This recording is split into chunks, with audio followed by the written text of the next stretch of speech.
Hi, welcome to another episode of LMTT. Let me try that. Though I've already tried that. That being hummus, I've already made this hummus. I've made this hummus several times for work, and whenever I take it, at least someone asks me for a recipe. I've never made hummus. To be honest, I was never really a hummus eater because hummus was not ever really very good. But I found this recipe online and I've been making it ever since, and I don't care for store-bought hummus. Trader Joe's actually has some pretty good hummus, but hummus for a lot of people is something that they don't quite, a lot of people don't like it. The reason why I think I like this hummus is because the lemon cuts it. I use garbanzo beans, aka chickpeas. You can use them dried or canned. I've done both, and in the hummus I can't really tell a difference. When I say dried, I mean dried beans that are soaked overnight. You can't use them dry, obviously. I hope you know that. So soak them. I always rinse off my beans. I really like this hummus because you can control the amount of garlic flavor, lemon flavor, salt flavor. If you like your hummus to be chunkier, you don't have to blend it as much.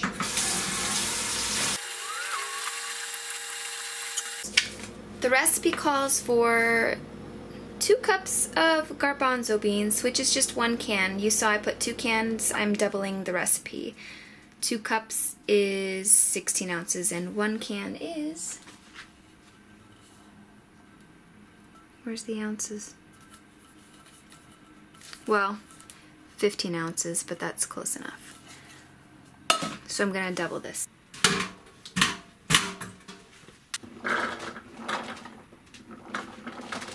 Whoops. Lost a bean. It asks for 1/3 cup tahini. I got this from Sprouts. It's essentially just ground up sesame seeds, isn't it? Just sesame seeds? Let me look. Yeah, sesame seeds right there. There are a couple different brands if you don't like this brand. I do like another brand just a little bit better. I can't explain why, but I just like the flavor of it better. But this is all they had. Whoops. So I will take 2/3.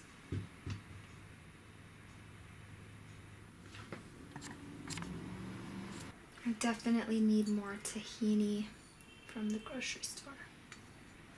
Feels like an oily, natural peanut butter.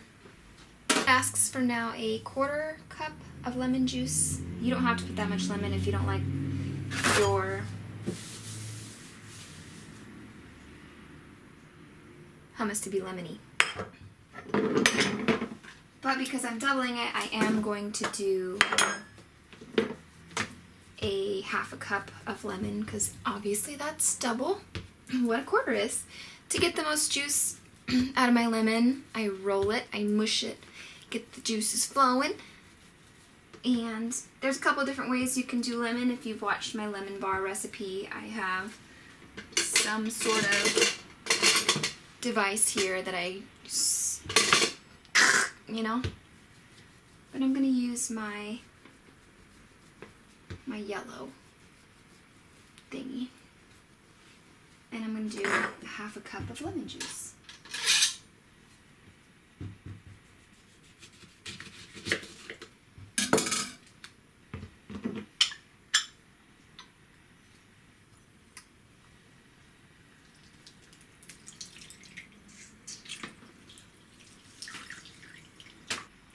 I like to save these, cut them up and put them in my garbage disposal because they smell good. With this lemon, half, I need a sharper knife for one. I'm just going to cut 2 pretty circles to lay atop my, well, that's not pretty. That's pretty. That's not pretty.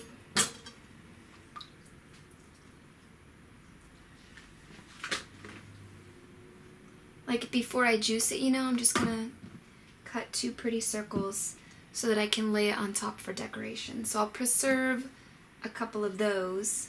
Okay, if you didn't see that crazy mind bust I had, I put the seeds in here intentionally for whatever reason.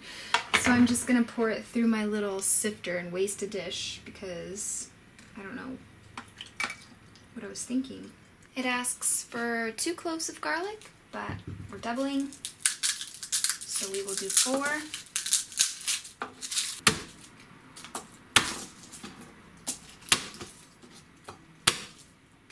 But I have a handy device.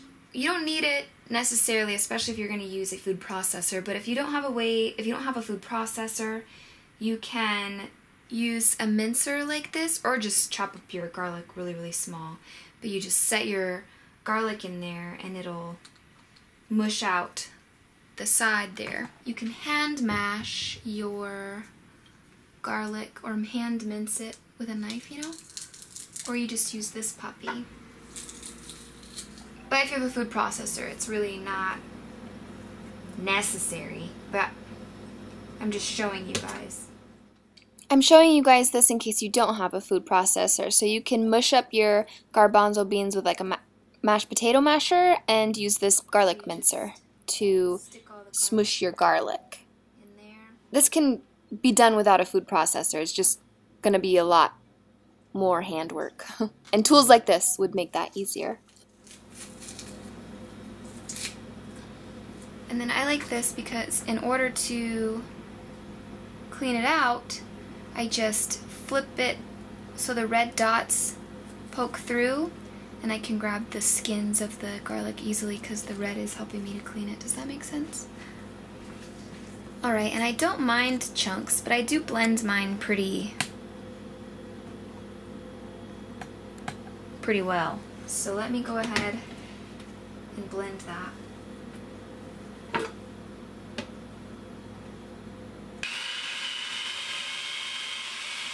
I forgot the salt. Someone commented at work. Two people have asked me for the recipe.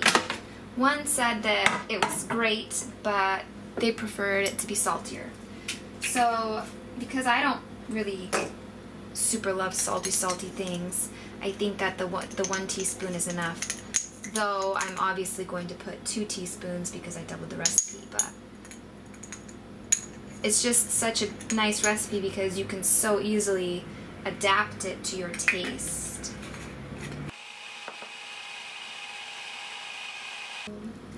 So there's that. I'm not blending it into a giant smooth mass of cream, but that's purely preference. So I have my beautiful dish here. So I have the hummus here, and I'm just pressing it into my dish. I should zoom out a little bit. Okay, to make this beautiful, I do have some paprika. So I'm going to sprinkle it with paprika. And then what you do is you drizzle olive oil on top of that. It says 2 tablespoons. I'll put the recipe down below, but I just do it enough to coat the top. And then optional for some, but a must for myself, washed my parsley.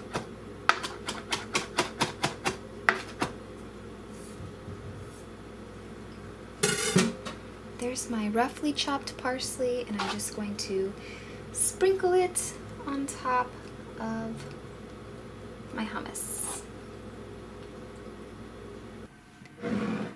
If there's anything the Food Network has taught me, it is to clean up your plates.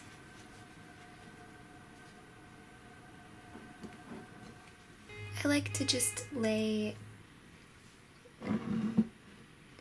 to make a beautiful hummus. Depending on the kinds of garbanzo beans you use, the quality of paprika, the quality of tahini, you really can't skimp on ingredients because this is just raw, uncooked chickpeas and parsley and lemon, and olive oil is a good flavor here. So I'd say to invest wisely in your ingredients for that. So this is a great dip for pita chips or pretzels or vegetables like carrots, celery, broccoli. I've even cut up bell peppers and dipped those in there. It's just a really great dip for anything that you would use hummus on. You could make a pita and use it as a spread and then add your chicken and eat it that way. There's just so many different ways to eat this and so many different ways you can alter the taste of it by adding less lemon, more garlic, however you'd like. And I've wanted to explore more with hummus, do like a tomato basil hummus and try my options that way. And I'm going to explore. So I hope you guys enjoyed that and you give it a try. Oh look, here's the recipe for you if you want to write it down and pause it, but I will be writing it in the description also. Thank you guys for watching. Okay, I miss you, love you, okay, bye.